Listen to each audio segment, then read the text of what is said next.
This is part 2 of the story of Pastor Smith who died today. We provide here an eyewitness account of what happened. At the end of part 1, Jesus had just obtained the admission from Pastor Smith that he taught the same doctrine as the Pharisees, that tithing was still the law, but otherwise did not teach any other part of the law was valid. Now Pastor Smith was beginning to have a sinking feeling. Jesus asked, "Upon whom did you rely if not me then for a doctrine identical to the Pharisees whom I condemned for teaching exactly as you did?" Paul the Apostle. Pastor Smith answered. Jesus then asked, "Wasn't Paul a Pharisee?" The pastor answered, "Yes, at one time." Jesus quickly responded, "No. It was not just at one time. Instead, Paul admitted he was still a Pharisee after his Damascus experience. Don't you remember what Paul said that proves that?" Being corrected by Jesus, Pastor Smith said, "Now that you mention it, yes, oh yes, Paul did say after his conversion, 'I am a Pharisee' in the present tense." Paul was speaking to a large crowd in Acts chapter 23, as I recall. Paul did say, "I am a Pharisee." Jesus responded, "Correct. And thus you couldn't figure it out that you were following a Pharisee and teaching the very thing I condemned about the Pharisees' teaching? Are you serious in telling me you couldn't figure out that Paul was an apostle of the Pharisees and teaching you the same doctrine I condemned coming from the Pharisees?" Pastor Smith could not answer. He was now in severe grief. Jesus then said, "One further question. In Bible school, did you not learn Paul was a Latin name meaning least?" Pastor Smith answered, "Yes, I read that in the life and work of St. Paul published by Dutton in 1880. I also read it in the Jamieson Fawcett Brown Bible commentary. So yes, I do remember that." Jesus then asked, "Did you not ever remember my words about who was called least by those in the kingdom of heaven?" The pastor answered, "I see the point, Lord Jesus. I did know what you said about who is called least by those in the kingdom. He was the one who relaxed the law, the one who taught against following the law. I did realize that this fit Paul, but I kind of blocked it out of my mind. The thought was so horrible." "Explain yourself," Jesus replied. The pastor tried, beginning, "I did remember your words.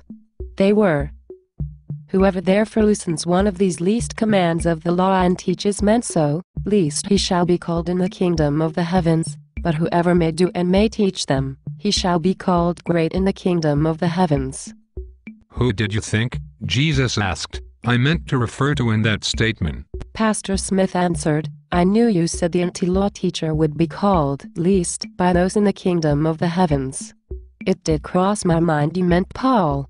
But then I could not figure out why you chose Paul in Acts as an apostle." Jesus answered forcefully, "You greatly wrong. You did not read Acts carefully enough. Where in any portion of Acts did the blinding light figure whom Paul met and Paul thought was myself ever say Paul would be an apostle? You won't find it, sir. That voice said Paul would be a witness. And more than once I said there are only 12 apostles to sit on 12 thrones to judge the 12 tribes. I said that in Matthew, your chapter 19. And again in Revelation, your chapter 21. You just were not listening to me. You have no excuse." The pastor replied, "I guess I did not read carefully enough." Jesus answered, "It was never a matter of care. It was a matter of will, whether you wished to follow me or another voice who contradicted me.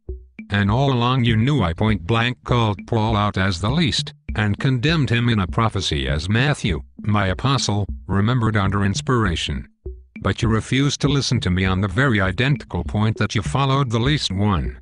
You failed to follow me on the law itself." Pastor Smith answered, "I realize now I have no excuse." "One final question, one more question. What does the Hebrew word for Lucifer mean?" The pastor paused and said, "Let me think." Then he exclaimed, "Blinding light.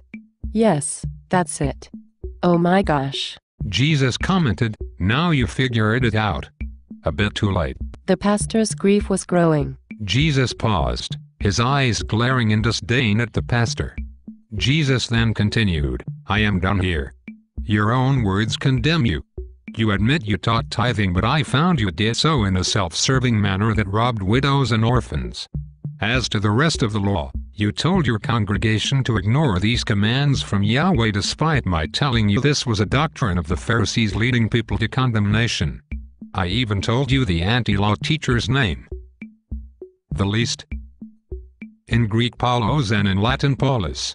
It was obvious to you as you taught the word. But you blinded yourself. And your blindness prevented you from figuring out Paul was a Pharisee in the very mold I condemned. You thus became not a teacher of greatness but a blind teacher leading the blind into a pit. Because as I also instructed that the one who leads a believer in me to be ensnared in sin would be happier being thrown in the deep pit of the sea than to face the judgment which I will now give, please brace yourself. A piece of paper was handed by Jesus to the heavenly bailiff, who then had the verdict read out loud by the heavenly court clerk. Mr. Smith is hereby consigned to the deepest, darkest corner of hell in the greatest heat. This is the punishment for anyone who taught others to reject the words of Messiah, Son of God, and who instead taught in its place the doctrines of the Pharisees, the doctrines of a mere man. The pastor wept. The guards of heaven then took him down to a road which in turn led to steps downward into a gray funnel of cloud and smoke. And he disappeared from the sight of the occupants of heaven. But at the same time, Jesus' rulings continued, and the many who do the commands of God were given the right to enter the New Jerusalem, as Jesus told Apostle John to record in Revelation. The pastor could only ask himself why he ever trusted a Pharisee at odds with the words of Jesus. As years progressed, this was the question that constantly nagged him. The true pain of hell, he learned, is not the fire but the nagging knowledge that you easily could have seen the truth but you willfully suppressed it to follow someone else other than Jesus. Thank you for watching.